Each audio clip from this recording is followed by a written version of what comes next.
My dear friends, I stand before you today to discuss a rather peculiar topic, one that might, at first glance, seem counterintuitive. We're going to talk about the problem with being good. Now you might be wondering, how could being good possibly? Well, that's precisely what we're here to explore. Have you felt the weight of always trying to do the right thing? The constant pressure to be virtuous, to never falter, to always meet the expectations of others and yourself? If you have, then you've experienced firsthand the problem we're about to discuss. You see, goodness, while undoubtedly a noble pursuit, can sometimes become a burden, a gilded cage of our own making. It's a paradox, really. We strive to be good, and yet that very striving can lead us astray from true virtue. But don't misunderstand me. I'm not here to discourage goodness. Far from it. I am here to help us understand how to pursue genuine goodness rather than its shallow imitation. As we venture into this discussion, I want you to keep an open mind. We'll challenge some deeply held beliefs, question our motivations, and perhaps even ruffle a few feathers. But I promise you, by the end of our time together, you'll have a new perspective on what it truly means to be good. So let's begin by examining the nature of goodness itself. What does it mean to be good? It's a deceptively simple question, isn't it? We use the word so often, yet if pressed, many of us would struggle to define it precisely. Is goodness merely the absence of bad behavior? Is it defined by our actions alone, or does it encompass our thoughts and intentions as well? And who gets to decide what's good anyway? You see, goodness isn't as straightforward as we might like to be. It's not a fixed point on a moral compass, but rather a constantly shifting landscape, influenced by culture, upbringing, personal experiences, and societal norms. Think about it. What was considered good behavior 100 years ago might be frowned upon today, and what we deem virtuous in our society might be seen as weak or foolish in another. Even within our own communities, there can be stark differences in what individuals consider to be good. Let me give you an example. Imagine two neighbors are. Let's call them Tom and Sarah. Tom believes that being a good neighbor means keeping to himself, maintaining a tidy yard, and never causing a disturbance. Sarah, on the other hand, thinks being a good neighbor involves frequent interaction, hosting community gatherings, and always being available to lend a helping hand. Who's right? Well, in truth, they both are from their own perspectives.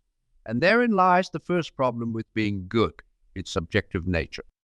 This subjectivity doesn't mean that there are no universal moral truths, but it does mean that our understanding and application of goodness can vary widely. And this variation can lead to conflict, misunderstanding, and even a sense of moral superiority. But we'll get to that later. Now, let's consider how society shapes our perception of goodness. From a young age, we're taught what's good and what's bad. Be kind, share your toys, tell the truth. These are some of the earliest lessons in goodness that most of us receive. As we grow older, these lessons become more complex. Get good grades, volunteer in your community, build a successful career, start a family. The society presents us with a checklist of good achievements, and we, eager to be seen as virtuous, often accept these standards without question. But here's a thought to ponder now. Is conforming to societal expectations truly goodness? Consider the story of a young woman I once knew. Let's call her Emma. Emma was the epitome of what society considered good.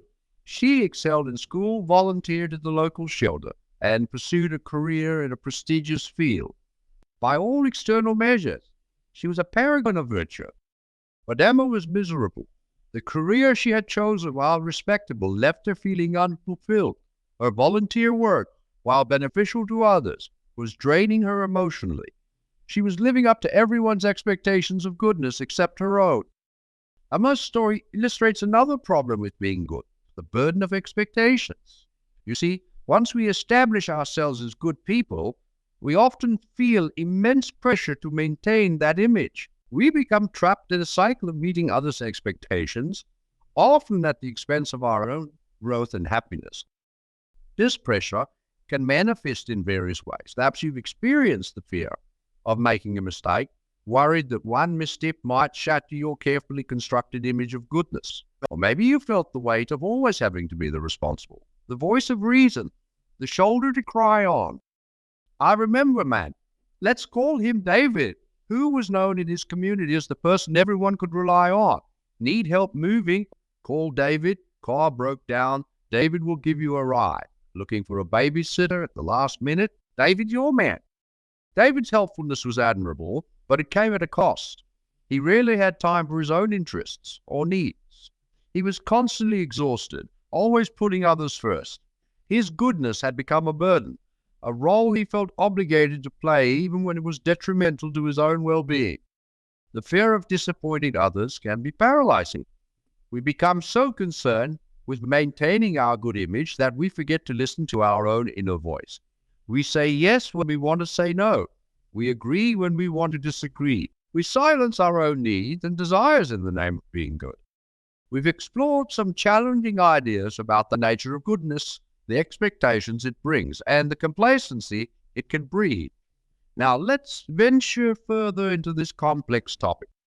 As we continue, I want to address another pitfall of being good, the illusion of moral superiority. You see, once we've established ourselves as good people, it becomes all too easy to fall into the trap of judging others. We start to see the world in black and white, dividing people into good and bad categories.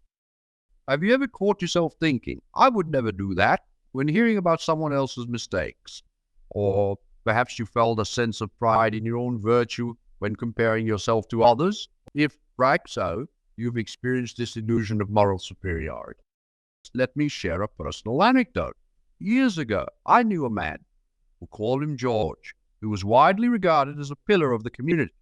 He was involved in various charitable organizations, never missed a church service, and was always ready with a kind word for his neighbors. George took great pride in his goodness, often remarking on how he wished others would follow his example.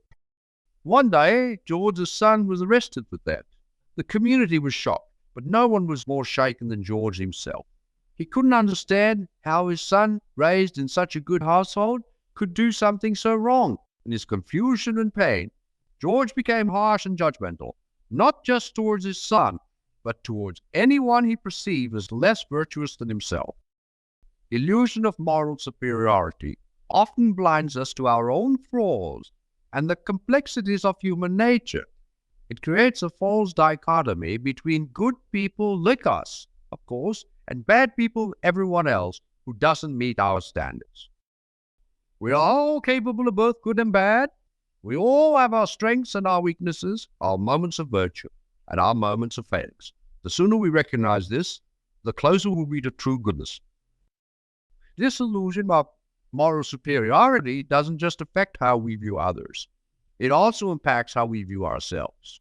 When we believe we're inherently good, we become less likely to examine our own actions critically. We may overlook our own mistakes or rationalize our questionable behavior because, after all, we're good people. Think about it. Have you ever justified a white lie or a small act of unkindness by telling yourself it doesn't matter because you're generally a good person? This is the illusion of moral superiority. The danger here is twofold. First, it prevents us from growing and improving ourselves. If we believe we're already good enough, why would we strive to be better? Second, it hinders our ability to connect with others authentically. When we judge others harshly, we create barriers between ourselves and them, missing out on opportunities for understanding and connection. So, how do we combat this illusion? The key lies in humility and self-awareness. We must be willing to acknowledge our own flaws and mistakes. We must approach others with empathy and understanding, recognizing that we too are imperfect beings capable of misstep. And this brings us to another crucial aspect of our discussion. The neglect of the shadow self. The concept of the shadow self, introduced by Carl Jung, refers to the parts of ourselves that we try to hide or deny, our darker impulses, our flaws, our shortcomings. In our pursuit of being good, we often try to suppress or ignore these aspects of ourselves. We present a polished, virtuous exterior to the world while pushing down anything that doesn't fit this image. But here's the paradox. By denying our shadow self, we actually hinder our ability to be truly good. Let me explain with an example. Imagine a woman, we'll call her Lisa, who prides herself on being kind and patient. She volunteers at a local charity and is always ready with a smile for everyone she meets. But at home, Lisa often finds herself snapping at her family, feeling irritated and resentful of their demands on her time and energy. Lisa's problem isn't that she's a bad person. Her problem is that she's neglected her shadow self. By refusing to acknowledge her own needs for rest and personal space, by denying her capacity for anger and frustration, she's created an internal conflict. This conflict manifests in her impatience with her loved ones, the very people who she most wants to treat with kindness. You see, when we neglect our shadow self, we don't eliminate it. We simply lose control over how it manifests in our lives. It's like trying to hold a beach ball underwater. The harder you push it down, the more forcefully it will eventually pop up, often at the most inconvenient times. The path to true goodness, then, isn't about eliminating our shadow self. It's about acknowledging it, understanding it, and integrating it into our whole being. When we accept that, we have the capacity for both good and bad. When we acknowledge our full range of emotions and impulses, we gain the power to choose our actions consciously rather than being driven by suppressed aspects of ourselves. This integration leads to a more authentic form of goodness, one that comes from a place of self-awareness and choice rather than rigid adherence to external standards of virtue. So, how do we move towards this authentic goodness? The first step is embracing imperfection and vulnerability.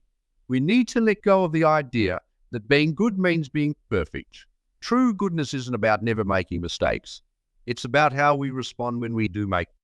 Consider the difference between these two scenarios.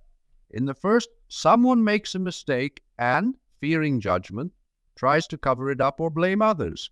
In the second, someone makes a mistake, openly acknowledges it, takes responsibility, and works to make amends. Which person would you consider to be demonstrating true goodness? Vulnerability.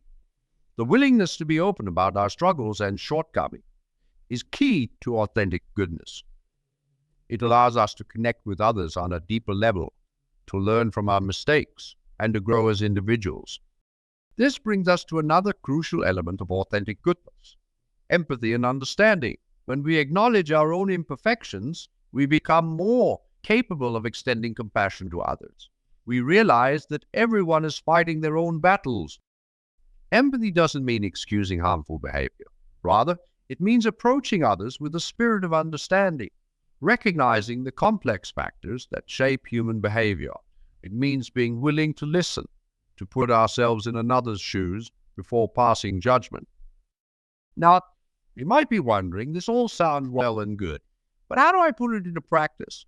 How do I cultivate this authentic goodness? Well, my friends, it starts with self-reflection. Take time each day to examine your thoughts and action. Ask yourself, what motivated me today?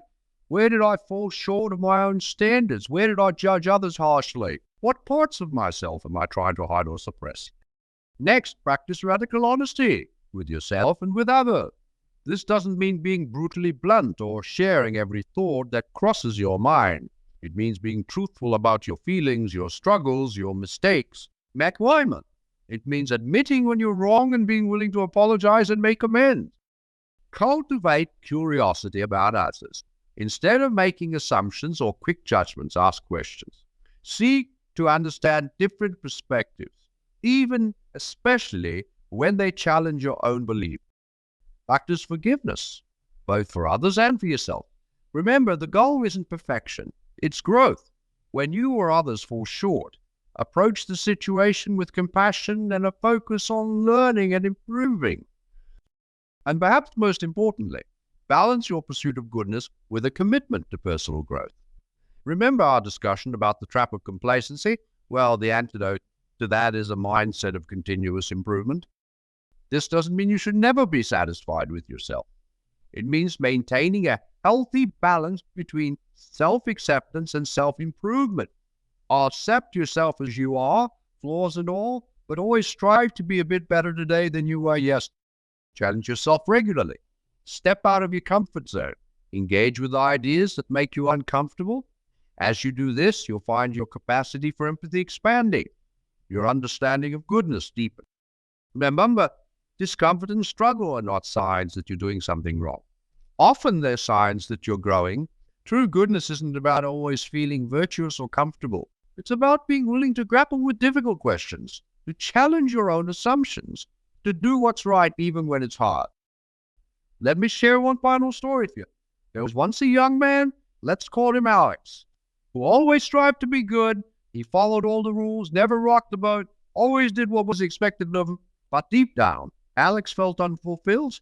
He had a passion for music that he'd never pursued because it didn't fit with his idea of being responsible and good. One day, Alex decided to take a risk. He signed up for music lessons, started performing at local venues, and even began writing his own songs. It wasn't easy. He faced disapproval from some who thought he was being irresponsible. He struggled with self-doubt and the fear of failure. But as Alex pursued his passion, something remarkable happened. He found himself becoming more authentic, more alive. His music allowed him to express parts of himself he'd long suppressed. And through his vulnerability in his performances, he connected with others in a way he never had before. Alex's goodness didn't diminish because he pursued his passion. If anything, it deepened. He became more empathetic, more understanding of others' struggles and dreams. He found ways to use his music to contribute to his community, organizing charity concerts and teaching music to underprivileged kids. Alex's journey illustrates a fundamental truth. Authentic goodness isn't about conforming to a rigid set of rules or expectations. It's about being true to yourself while also considering the well-being of others. It's about using your unique gifts and passions in a way that contributes positively to the world. As we come to the end of our discussion, I want to leave you with a question. What would your life look like if you pursued authentic goodness rather than simply trying to be good? How might your relationships change? Your work? Your impact on the world? The path of authentic goodness isn't an easy one. It requires courage, self-reflection, and a willingness to grapple with complexity. But I assure you, it's a path worth taking. It leads not just to being a good person in the eyes of others, but to living a fulfilling, meaningful life. Life, friends, I challenge. Embrace your whole self, shadows and all. Strive for authenticity rather than perfection. Approach yourself and others with empathy and understanding, and never stop growing, learning, and pushing yourself to be better. Remember, the goal isn't to be good in some abstract, idealized sense.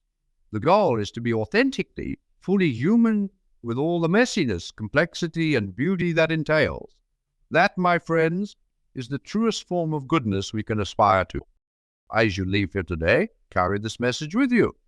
True goodness isn't a destination. It's a journey, one of continuous growth, self-discovery, and connection with others. And it's a journey that's open to all of us, regardless of our past mistakes or current struggles. So go forth, embrace the challenge of authentic goodness, and see how it transforms not just your life, but the lives of those around you. The world doesn't need more people trying to be perfect. It needs more people striving to be authentically, compassionately, courageously good. Will you answer that call? Thank you, my friends. May your journey towards authentic goodness be rich with growth, connection, and